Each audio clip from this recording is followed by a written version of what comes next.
சுடுசோறு எல்லாரும் எனக்கு பழைய சோறு தான் போடுவாங்க. நீங்க தான் சுடுசோறு போடுறீங்க. நீங்க நல்லா இருக்கணும், உங்க புள்ள நல்லா இருக்கணும், உங்க வீட்டுல எல்லாம் நல்லா இருக்கணும். போடுங்கடா. ஐ அவரைக்கா இன்னொரு வாடா.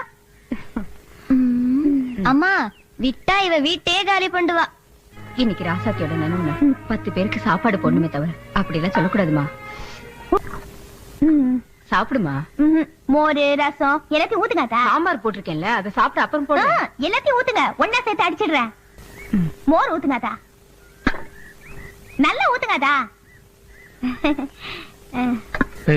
என்ன பண்ணிட்டு இருக்க? இல்ல எங்க அப்பனுக்கு உடம்பு சரியில்லை, நான் மட்டும் எப்படி தனியா சாப்பிடுறது, அதான் வீட்டுக்கு எடுத்துட்டு போய் 2 பேரும் சேர்ந்து சாப்பிடலான்னு. சரி சரி, நீ இங்கே சாப்பிட்டு போ.